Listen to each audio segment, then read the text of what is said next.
Bye లేడా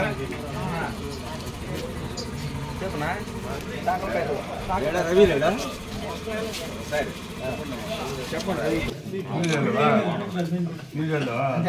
అంతే sir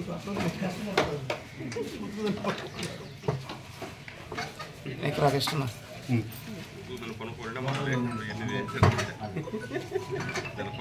ఒక్కరోజు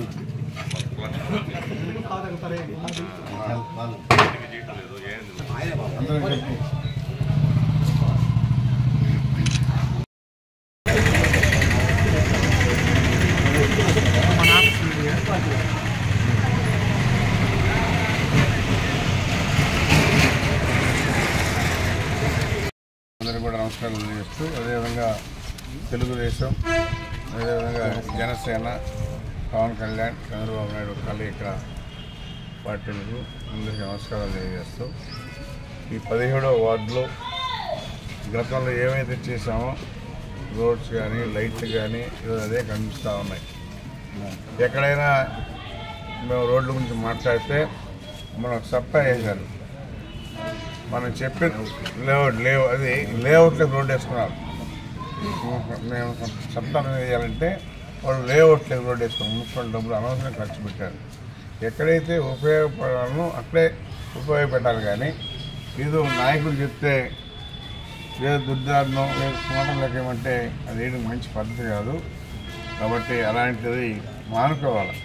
ఎవరైనా కావచ్చు, అభివృద్ధిలో పోటీ పడదాం, దమ్ముంటే రండి. గతంలో నేనేం చేశాను, ఈ 4 సంవత్సరాలు మీరేం చేశారు, గొప్పలు చెప్పుకుంటున్నారు. మా జగన్మోహన్ రెడ్డిని తాళం వేసుకుంటున్నారు. ఏ గడపకు వచ్చినా ఆ ఎమ్మెల్యేలు మొన్న పోటీ చేసినటువంటి ఎమ్మెల్యేలు ఈరోజు గ్రామాల్లో తిరిగే పరిస్థితి లేదు. ఎందుకంటే పోయి ఓటు అడిగే హక్కు మనకు లేదు. వాడు ఏదైనా పని చేసి ఉంటే అమ్మ మేము పని చేసాము మళ్ళీ మాకు ఓటుని అడగచ్చు. ఈరోజు ముందు ఎమ్మెల్యేని మార్చాలంట, ముందు ఆయన మారాల, జగన్మోహన్ తీరు మారాలి. ఎందుకంటే మంత్రులు కానీ ఎమ్మెల్యేలు కానీ అడిగినప్పుడు ముఖ్యమంత్రి స్పందిస్తే అప్పుడు అభివృద్ధి జరుగుతుంది గ్రామాల్లో, మున్సిపాలిటీలో కానీ గ్రామాల్లో కానీ. మీ దగ్గర అసలు డెవలప్మెంట్కి మూట ఎప్పుగానే మరి ఎమ్మెల్యేని తప్పు చేశారు, 90 మంది 100 మంది మారుస్తారంట. అయ్యా మేము చెప్పేది ఒకటి, మీ ఎమ్మెల్యేలు మార్చడం కాదు, ముందు మీరు మారాలా.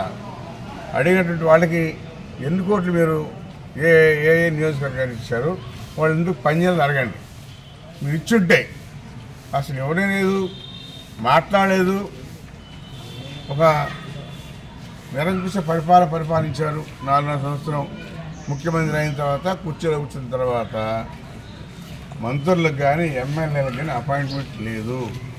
ఆయన ఏదైనా పని ఉండి ఆయన కోరుకుంటే పిలిపించుకోవడం తప్ప మరి ఎక్కడైనా గ్రామాల్లో కూడా సభలు పెట్టి జిల్లా హెడ్ క్వార్టర్లో ప్రజల సమస్యలు విని పరిష్కారం చేయాలి.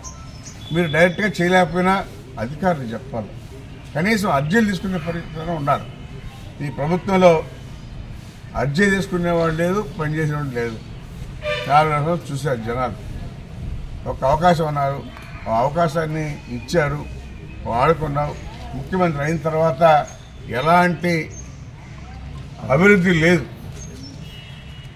అభివృద్ధిలో పోటీ పడాలి. ఇప్పుడు కూడా చంద్రబాబు నాయుడు చేసాడు, మనం ఏం చేసామని చెప్పి చూసుకోవాలి. ఈరోజు నీ ప్రభుత్వంలో మీ ఎమ్మెల్యేలు వచ్చి గ్రామాల్లో అమ్మ మాకు ఓటేయండి అని చెప్పి అడిగే హక్కు కూడా లేకుండా పోయింది.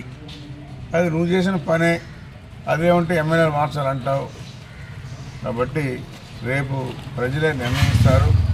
తొందరలోనే గుణపాఠం చెప్తారని తెలియజేస్తున్నాం.